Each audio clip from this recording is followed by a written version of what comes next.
Washington Capitals 5, your Minnesota Wild 2. A very rough loss for the Minnesota Wild. Snaps a 13-game point streak at home. If you did not know, the Minnesota Wild are an exceptional home team, and they looked nothing of it here tonight. The first period of tonight's game was,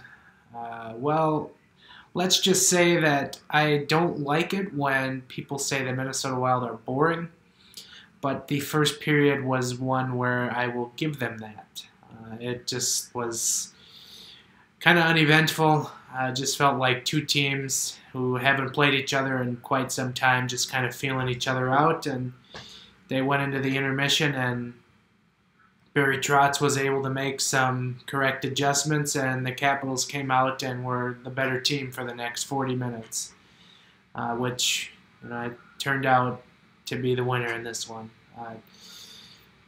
Again, the Wild seemingly have no answer for Alex Ovechkin. Yeah, it's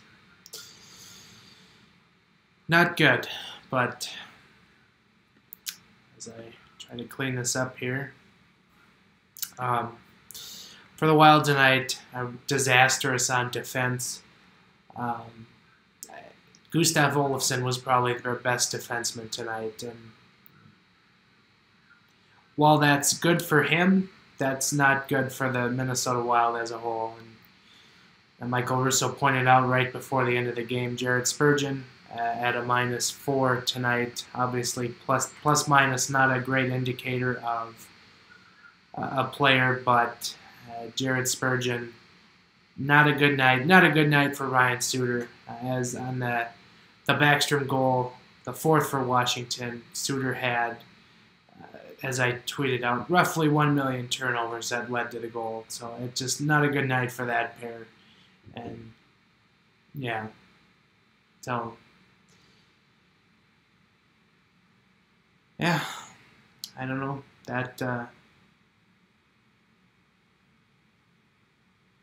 It sucks. That's not one you want, and kind of have this sinking feeling that Chuck Fletcher will kind of make a move based on this homestand as they approach the trade deadline. He's judging his team pretty heavily, but a couple losses here in the homestand, and you kind of get the feeling that he's going to be pretty inclined here to make a move real soon. So Devan Dubnyk really fought the puck tonight. Not a great night from him, especially after the last, however long he's been playing really good. So it'll be interesting to see if he gets the start Saturday. I had a Twitter question from Mark McNeil asking if Stalock will start Saturday. If it was me, I would give him a chance, but if you need to win this homestand, then you'll probably see Dubnyk on Saturday. So Stalock, at the very least, will probably get a start next week, as the Wild have a couple of back-to-backs as they're out on the road. So you can look for him then. Mikael Granlund snapped a 3-game pointless streak tonight.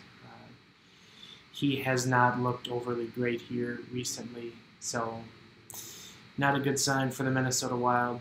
Positively, Zach Parise looking much better with each passing game. He had, 8-9 shots tonight? Very, very good to see him at 100% for the first time in quite some time. So those are my kind of takeaways here from tonight. If you haven't yet, do check out the latest podcast, episode 137 here on our YouTube channel. Ben and I do go over quite a bit of trade deadline discussion and whatnot as we approach the deadline here in 10 plus days. So do look for that, and I will check back in with you on Saturday for a game preview against the Ducks on the Bruce Boudreau brief revenge tour, although did not get off to a positive start here tonight. So do look for that. It is a 1 p.m. Central start on Saturday, so please beware. And yeah, we will chat with you again on Saturday. Later.